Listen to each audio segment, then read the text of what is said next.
السلام علیکم۔ فاخرہ گل رائٹس میں خوش آمدید۔ آپ سن رہے ہیں ناول وہی ایک لمحہ زیست کا۔ آئیے چلتے ہیں ناول کی قسط نمبر 5 کی طرف۔ تجھے پتہ بھی ہے کیا کہہ رہی ہے تو، اور تو نے ایسا سوچ بھی کیسے لیا؟ پینو نے گہری سانس کے ذریعے آنسو روک کر گڈی کی طرف دیکھا۔ خیال تھا کہ شاید اس کے دل میں ماں کے لیے پیار موجود ہے، لیکن اس خوش فہمی کا دورانیہ لمحہ بھر سے زیادہ ہرگز نہیں تھا۔ اگر تم مر گئی تو میرے ساتھ کھیلے گا کون؟ اتنے پیسے نہیں لینے ہمیں، تو صرف اماں کو مرنے دے دھماکے میں، بس ہم تینوں کے لیے اتنے ہی پیسے ٹھیک ہیں۔ ویسے بھی اماں تو اب کسی کام کی بھی نہیں رہی نا۔ گڈی نے تائید حاصل کرنے کے لیے پینو کی طرف دیکھا۔ اس کا دھواں دھواں چہرہ عجیب سوگواریت بیان کر رہا تھا۔ مگر دکھ کیا تھا، اور وہ یوں بیٹھے بیٹھے کیوں اس قدر غمزدہ دکھائی دینے لگی ہیں؟ اس بات سے وہ دونوں ہی لا علم تھیں، اور بے خبر تو خود پینو بھی اب تک رہی تھی۔ ان دونوں کے دلوں کے اندر سے یہ الفاظ اسے کہہ کی مانند باہر نکلتے محسوس ہو رہے تھے۔ پہلے آج تک تو تفکرات، گمان، وسوسے سب گونگے تھے، مگر اب جو زبان نے آگے بڑھ کر اپنی خدمات پیش کی تھیں تو سب کچھ جیسے اتھل پتھل سا ہو گیا تھا، اور معاملہ برخاک مالیدن کا سا ہو چلا تھا۔ پینو کی سماعت اور رانی اور گڈی کی گویائی لنکا کوٹ ٹاپو بنے ہوئے تھے۔ گڈی اور رانی اس کی خاموشی پر یوں خوفزدہ ہو گئی تھیں جسے طوفان آنے سے پہلے ہواؤں کی چاپ سن لی ہو۔ پینو ان دونوں کو سمجھانا چاہتی تھی کہ ہوش و حواس سے بیگانہ ہی صحیح، لیکن ناجی کا یہ بچہ کچا وجود بھی ان کے لیے اس معاشرے میں کس قدر اہم ہے۔ جیسے غسل خانے کے دروازے کی جگہ لٹکایا جانے والا دوپٹہ، جو اب نہایت خستہ حالت میں تھا، لیکن اسے بھی نیچے گرا کر اس کے ایک کونے پر اینٹ رکھ دی جاتی تو سب خود بخود جان جاتے کہ اندر کوئی ہے، اور تب تک نہ تو کوئی آگے بڑھ کر منہ اٹھائے اندر داخل ہوتا اور نہ ہی آواز لگاتا۔ بس یہی آسرا اور سہارا اب ناجی کی صورت میں ان تینوں کے پاس بھی تھا۔ پینو نے بڑی دلدوز نظروں سے اب تک پاؤں پر بوجھ ڈال کر سر ٹین کے ڈبے سے ٹکائی دنیا و مافیا سے بے خبر اس عورت کو دیکھا جو اس کی ماں تھی، اور اس ابتر حالت میں اسی ایک لمحے کے زیر اثر تھی جس نے محض چند ہی ساعتوں میں اس کا منتقل بروج ہلا کر رکھ دیا تھا، جسے رب نے تو عرشی سیڑھی پر اعلیٰ ترین مقام سے نوازتے ہوئے ماں کا درجہ دیا، مگر اپنی ہی کرنی کے باعث وہ معاشرے تو دور کی بات اولاد ہی کی نظروں میں یوں گندے نالے میں جا گری تھی کہ وہی بیٹیاں جنہیں وہ مسچی بنانے کی خواہش میں پینو کا دام لگائے چوک چوراہے پر کھڑی تھی، وہی اب پینو کی پناہ لیے اس کے مر جانے کی دعائیں کر رہی تھیں۔ ٹکر ٹکر پینو کو دیکھتی گڈی اور رانی سے پینو کی نظریں ملی تو جذبات سے مغلوب ہو کر ان دونوں کو بازوؤں میں بھینچتے ہوئے پینو نے بہت زور سے آنکھیں بند کر لیں۔ کمرے کا دروازہ کھول کر اندر داخل ہوتے ہی سامنے بیڈ پر چندا کو دیکھ کر جانی کیا، اور کوئی اور بھی ہوتا تو دم بخود رہ جاتا۔ سائڈ ٹیبل پر موجود سانچی کے پان، موتی کے گجرے، بیڈ کے بالکل سامنے موجود قد آدم آرائشی آئینے کے ذریعے جانی کی آنکھوں تک پہنچے۔ کمرہ بے شک اتنا کشادہ نہ تھا، لیکن پھر بھی ایک ایک چیز اپنی جگہ یوں سلیقے سے موجود تھی کہ لگتا یہ چیزیں کمرے کے لیے نہیں خریدی گئیں، بلکہ کمرہ ان چیزوں کو ہی رکھنے کے لیے وجود میں آیا ہے۔ قطعی نظر اس کے کہ یہ ایک پرانا تعمیر شدہ کمرہ اور آرائش کی چیزیں نہیں تھیں۔ جانی ٹھہر ٹھہر کر چلتا اس سے پہلے کہ آگے بڑھتا، کچھ یاد آنے پر ایک مرتبہ پھر واپس پلٹا، کمرے کے دروازے کی چٹکنی چڑھائی اور موڑھا گھسیٹ کر بیڈ پر بیٹھی چندا کے عین سامنے رکھنے کے بعد گھٹنے جوڑے اس کے سامنے ٹک گیا۔ چنبیلی کی کلیوں سے ملائم رنگت میں اس وقت زرد رنگ ہی نمایاں محسوس ہو رہا تھا۔ قیدیوں سی خوفزدہ چندا کے بستر پر یقیناً کوئی تیز خوشبو چھڑکی گئی تھی، جس کی وجہ سے جانی کو اپنے ملبوس پر لگائی گئی ہلکی فرانسیسی خوشبو بے وقت اور غیر محسوس لگنے لگی تھی۔ سفید ٹی شرٹ جسے خاص طور پر اوپر لکھی عبارت کی وجہ سے ہی پہننے کے لیے منتخب کیا گیا تھا، چندا کی لمبی پلکوں کے اٹھنے کی منتظر تھی کہ وہ اسے دیکھے اور بن کہے ہی سارا پیغام سمجھ جائے، مگر وہ تو جیسے چپ چاپ اپنی ادھ کھلی خوابیدہ آنکھوں کو یوں جھکائے بیٹھی تھی جیسے اس وقت وہ اپنے کسی پیر و مرشد کے پاس موجود ہو۔ اس رات ہوا قدرے ٹھہر ٹھہر کر مگر بھرپور انداز میں یوں چلتی کہ کھڑکی کے آگے موجود پردے بھی اس کی راہ میں کوئی رکاوٹ نہ بن پاتے، اور وہ سیدھے چندا کے دوپٹے کو یوں چھیڑتی ہوئی کمرے میں بکھرتی کہ کلاسیکی تصویروں میں پینٹ کی گئی لڑکیوں کی طرح اس کی ڈھاکہ کے ململ سے پتلی کمر سمیت جسم کے تمام خطوط واضح ہونے لگتے۔ کپڑے اس قدر چست تھے کہ خود جانی کو نظریں جھکانی پڑیں۔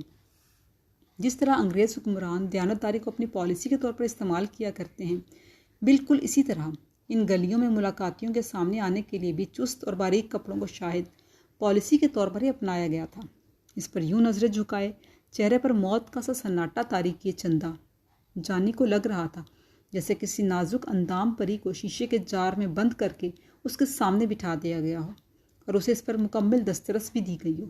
مگر اس سے پہلے کہ دل میں کروٹ لیتی انوکھی خواہشات اسے اپنا احساس دلاتی، جانی نے بڑی خوبصورتی سے نفس کے ننھے سے پودے پر خواہشات کے رنگ میں پھولوں کو تکریم اور پاکیزگی کی شبنم سے ڈھانپ لیا۔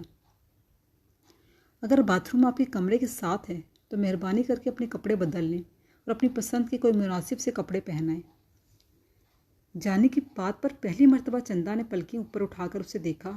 معصومیت تو تھی ہی، مگر آنٹی نے جس انداز میں اسے تیار کیا تھا وہ اس کے حسن کو کہیں زیادہ دو آتشا کیے دے رہی تھی۔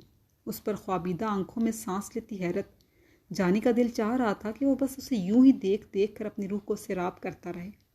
دونوں ایک دوسرے کو دیکھ تو رہے تھے، مگر دونوں ہی کی نظروں میں جذبات کے ذخیرے مکمل طور پر متضاد تھے۔ چندا کی آنکھوں میں خوف، جبکہ جانی کی نگاہوں میں محبت تھی۔ کیا مطلب؟ مطلب یہ ہے کہ یہ کپڑے یہاں موجود دوسری لڑکیوں کے لیے تو شاید مناسب ہوں، لیکن آپ کے لیے بالکل موزوں نہیں ہے۔ آپ بس کوئی دوسرا ڈریس پہنائیں جو آپ کو پسند ہو۔ وہ اسے سمجھانا اور بتانا چاہ رہا تھا کہ ایسے کپڑے شریف لڑکیاں نہیں پہنا کرتی، اور وہ اسے یہاں پر موجود دوسری لڑکیوں کی طرح نہیں سمجھتا، بلکہ اسے تو وہ سحر القلوب کا وہ تعویذ سمجھتا ہے جسے ہر کوئی اپنے سینے کے ساتھ لگا کر رکھنا چاہتا ہے، کالی ڈوری کے ساتھ گرہ لگائے تاکہ اگر کبھی کسی کی نظر پڑ بھی جائے تو وہ منظر حسد یا رشک کے آئینے سے منعکس ہو کر نظر بد اسے چھو بھی نہ پائے۔ لیکن کیا کرتا، لفاظی اس کے بس کی بات نہیں تھی، سو سیدھا سادہ جو ذہن میں آیا کہہ دیا، اور چندا جو پہلے ہی تمام خدشات کے برعکس اس کے یوں محتاط ہونے پر حیران تھی، مزید حیرت زدہ ہوتی۔ لیکن قابل اطمینان بات یہ تھی کہ جانی کا انداز چندا کے ذہن پر چھائے خوف کے بادل ہٹانے میں غیر محسوس طریقے سے اثر انداز ہو رہا تھا۔ چندا آہستگی سے اٹھی اور دیوار میں نصب پیپل کی لکڑی کی بنی چھت کو چھوتی الماری کا پٹ کھول کر سامنے ہی ہینگر میں موجود کپڑے لیے اور باتھ روم میں جا گھسی۔ جانی وہیں پر اسی انداز میں بیٹھا اس کے ایک ایک نقش کو ذہن میں مسلسل دہرائے جا رہا تھا کہ ایک بار پھر باتھ روم کا دروازہ کھلا۔ بے اختیار جانی نے گردن موڑی تو جیسے حیرت سے دنگ رہ گیا۔ لمحہ بھر کو تو اسے لگا کہ باتھ روم میں داخل ہونے والی لڑکی کوئی اور، مگر باہر آنے والی لڑکی کوئی اور ہے۔ کچھ دیر پہلے پہنے ہوئے ہیجان انگیز کپڑوں کی بجائے اب وہ کاٹن کے شلوار قمیص میں اسی ڈیزائن کا دوپٹہ لیے کس قدر باعزت لگ رہی تھی۔ اس کے برعکس جس حلیے میں وہ اب جانی کے سامنے موجود تھی، شیطانی اذہان کے علاوہ جو بھی دیکھتا بے اختیار نظریں جھکا کر عزت کرنے پر مجبور ہو جاتا۔ اور پھر جانی نے تو کپڑے بدلنے کا کہا تھا، مگر وہ اس سے بھی 2 قدم آگے بڑھتے ہوئے چہرہ بھی دھو آئی تھی اور اب فجر کے وقت کھلتی چنبیلی کی طرح تر و تازہ معلوم ہو رہی تھی۔ معاف کیجیے گا، آپ نے کہا تھا نا کہ جو مجھے پسند ہو، تو میں اس لیے۔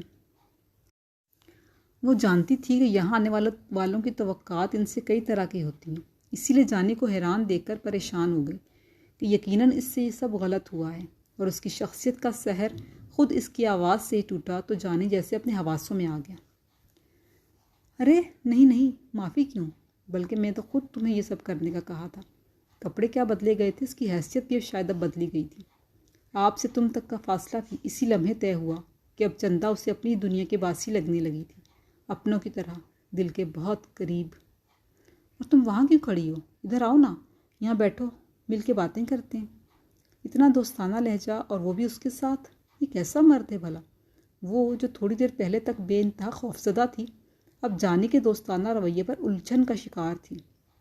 وہ تمام داستانیں جو وہ یہاں موجود دوسری لڑکیوں سے سن چکی تھی، اور جو ساری باتیں آنٹی سے سمجھا کر اپنے تئیں روپے دگنا کرنے کی مشین بنا گئی تھیں، جانی کے رویے سے تو ہر ایک بات کی نفی ہوئی تھی، بلکہ اسے تو لگتا تھا جیسے کسی پرانے دوست سے ملاقات ہو گئی اور وہ اب مل بیٹھ کر وہ سب کچھ بیان کرنا چاہتا ہو جو اس کی غیر موجودگی میں بیتا۔ میرا نام جانی ہے، اور میں صرف تمہاری خاطر تم سے ملنے اور صرف باتیں کرنے کے لیے یہاں تک آیا ہوں۔ مجھے پیشہ ور یا باقاعدہ تماش بین نہ سمجھ لینا۔ چندہ صوفے پر بیٹھی تو سورج مکھی کی طرح مکمل رخ موڑتے ہوئے جانی نے اپنا تعارف کروایا اور مختصراً اپنے بارے میں بتایا۔ کیا تم بھی اپنے بارے میں کچھ بتاؤ گے؟ میرا مطلب ہے تمہارا کوئی رشتہ دار وغیرہ۔ جانی کی باتیں، اس کا انداز اور اس کے لہجے سے چاروں طرف بکھرتی محبت اور سچائی کے نرم پھوار چندہ کے دل میں جگہ بناتا اس کا اعتبار بغیر کسی رکاوٹ کے یقین کی راہداریوں سے ہوتا ہوا وثوق کے ایوان میں داخل ہو گیا تھا۔ کھلی کھڑکی سے اندر داخل ہوتی اوائل شب کی ٹھنڈک اور فضا میں جگنوؤں کی جلتی بجھتی بارات میں ایک دوسرے کے قریب آنے کے کئی ڈھکے چھپے اشارے تھے، لیکن تنہائی اور قدرت ہونے کے باوجود احترام کی دیوار کو دونوں اطراف سے بڑے پروقار انداز میں بلند رکھا گیا۔ ہم جیسی لڑکیوں کے رشتہ دار نہیں، گاہک ہوتے ہیں، اور ہمارا مکان گھر نہیں، کوٹھا کہلایا جاتا ہے، اس لیے مجھ سے اس طرح کا کوئی بھی سوال بیکار ہے۔ اس کی سوئی سوئی آنکھوں میں ایک عجیب سی بے چارگی تھی، سومناتھ کا مندر کھودنے والے پجاریوں جیسی۔ ہماری قسمت تاش کے پتوں کی طرح بھانت بھانت کے لوگوں کے ہاتھوں منتقل ہوتی رہتی ہے، اور سبھی لوگ ہمارے ساتھ وہی سلوک کرتے ہیں جو کوئی بھی جواری ان پتوں کے ساتھ کرتا ہے، کہ جب تک ان کی مرضی کا نتیجہ دیتے رہیں وہ سینے سے لگا کر آنکھوں سے چومتے ہیں، اور دوسری صورت میں بے بسی کے عالم میں اس کے حلق میں آنسوؤں کا پھندا سا پڑ گیا، اور وہ آنسو جو اس کی اداس آنکھوں سے نکل بھی نہیں پائے تھے جانی نے اپنے دل پر گرتے محسوس کیے۔ ہر بندہ ایک جیسا تو نہیں ہوتا نا، تم مجھ پر اعتبار تو کر کے دیکھو۔ پہلی محبت کے زیر اثر چندہ کو خوش دیکھنے اور خوش کرنے کی آرزو اس کے ہر دوسرے جذبے پر مکمل حاوی ہو چکی تھی۔ یوں بھی اس عمر کی محبت میں انسان خود کو سپرمین گردانتے ہوئے سب کچھ کر گزرنے اور اپنی محبت کو حاصل کرنے کے لیے اتنا ہی پرعزم اور ثابت قدم ہوتا ہے جتنا شاید سکندر اعظم اپنی فتوحات کے سفر میں ہوتا ہوگا۔ کب تک؟ 1 دن، 2 دن، ہفتہ، مہینہ، اور پھر چندہ کی رت جگہوں سی آنکھوں میں ان گنت سوال تھے۔ یہ بات تو آپ کو آنٹی نے بھی بتائی ہوگی کہ پروفیشنل لائف میں آج میرا پہلا قدم تھا۔ یہ میری خوش نصیبی کہ آپ جیسے اچھے انسان سے ملاقات ہوئی، جس نے بھاری رقم دے کر بھی نفس کے شیطان کو اس کی حد سے تجاوز کرنے نہیں دیا۔ لیکن صرف ایک رات سے بھلا کیا فرق پڑتا ہے؟ آج نہیں تو کل مقدر کی سیاہی کو پھیلنے سے بھلا کون روکے گا؟ دل میں تم پیدا کرو پہلے میری سی جرت، اور پھر دیکھو کہ تم کو کیا بنا سکتا ہوں میں بہت سرکش ہوں، لیکن ایک تمہارے واسطے دل بچھا سکتا ہوں میں، آنکھیں بچھا سکتا ہوں میں۔ جانی چنبیلی سی اس پاکیزہ لڑکی کی معصومیت برقرار رکھنا چاہتا تھا، اور اس کے لیے وہ کچھ بھی کر گزرنے کو تیار تھا، مگر مسئلہ چندہ کا تھا کہ وہ جس ماحول میں موجود تھی وہاں اعتبار کا مطلب کسی متعفن نالی سے بڑھ کر ہرگز نہیں لیا جاتا تھا۔